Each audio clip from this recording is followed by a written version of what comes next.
Audio Jungle.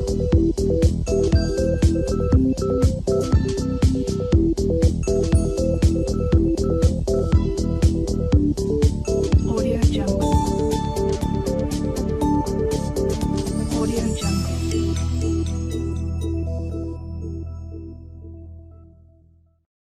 Llegamos a un punto muy importante del tema, la geometría molecular. Conocer la geometría molecular de un enlace covalente es de vital importancia, puesto que las propiedades que presenta la molécula dependen de la orientación de los átomos en el espacio. Así, para justificar la geometría existen dos teorías. Una, la teoría de repulsión de los pares de electrones de la capa de valencia, y otra, la teoría del enlace de valencia. Nosotros vamos a comenzar con la teoría de repulsión de los pares de electrones de la capa de valencia. Esta teoría se basa en que las moléculas estables adquieren la configuración espacial que provoca una menor repulsión entre los pares de electrones de la capa de valencia.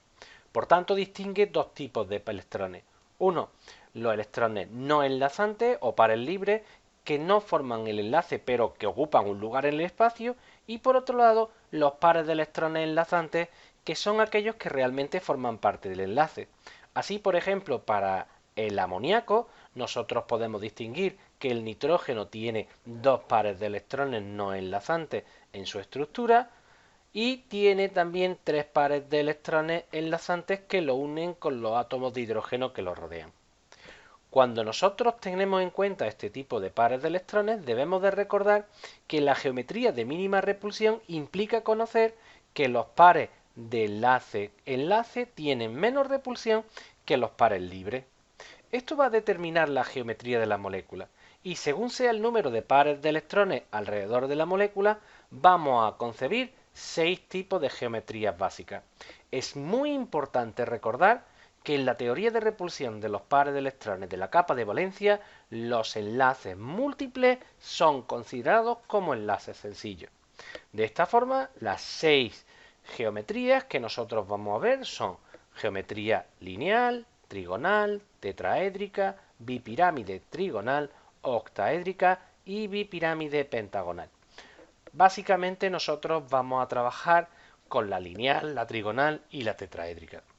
Es muy importante que para determinar la geometría sigamos los siguientes pasos. 1.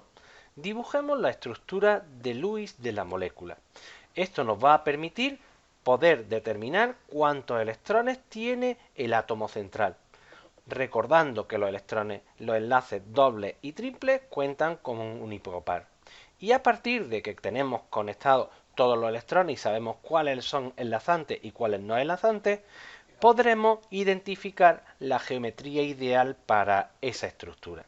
Fijaros, así cuando tenemos dos pares de electrones para el átomo central, los dos pares van a ser enlazantes y la geometría del átomo central va a ser lineal. Caso de este estilo, el difluoruro de berilio. En el caso de que el átomo central tenga tres pares de electrones y los tres sean enlazantes, la geometría del átomo central y la geometría de la molécula también coinciden, como en el caso del tricloruro de boro. Pero aquí tenemos el primer desencuentro o diferencia. Fijaros, tenemos tres pares de electrones para el átomo central, dos son enlazantes y uno es no enlazante. Entonces, la mejor disposición para el átomo central es una distribución trigonal, que es la que permite la menor repulsión entre los pares de electrones, pero cuando hablamos de geometría molecular decimos que es una geometría angular.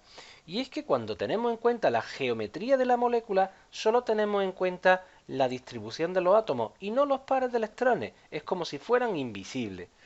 Ejemplo de esto sería el dióxido de azufre. En el caso de estructuras tetraédricas tenemos también 4 ejemplos. Uno con 4 pares de electrones enlazantes, aquí no habría problema, tetraédrico y tetraédrico, ejemplo el metano, pero tenemos también estructuras con 3 pares de electrones enlazantes y uno no enlazante, el átomo central con geometría tetraédrica, y la estructura de la geometría molecular sería de pirámide trigonal. El par de electrones solitario no forma parte de lo que es la geometría.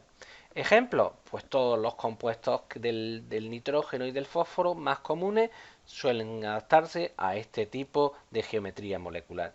Y finalmente, dentro de los 4 pares de electrones del átomo central, pues tendríamos 2 enlazantes y 2 no enlazantes.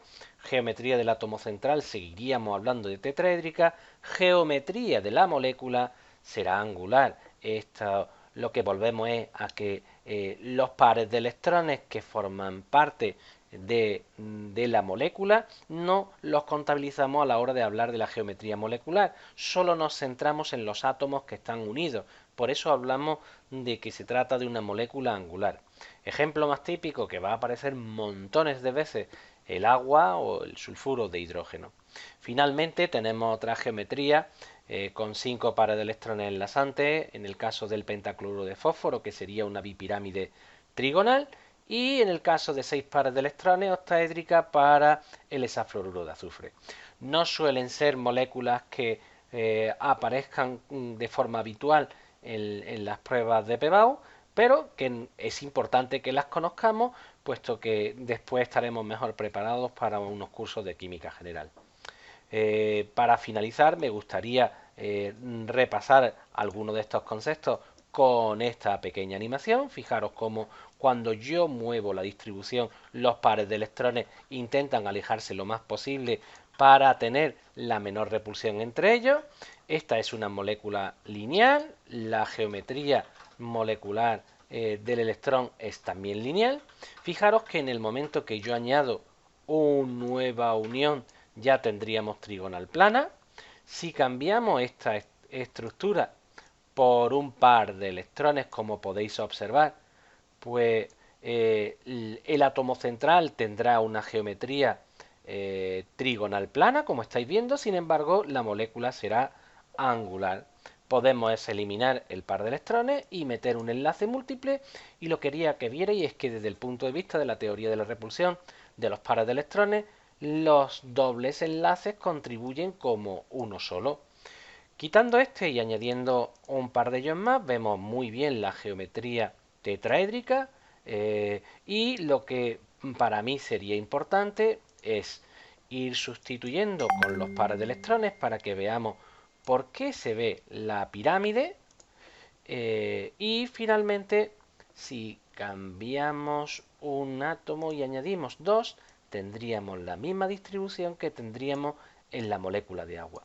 Ahora, cuando repasemos los ejemplos más típicos, veremos también con moléculas reales y podremos comprobar todo esto que hemos estado comentando.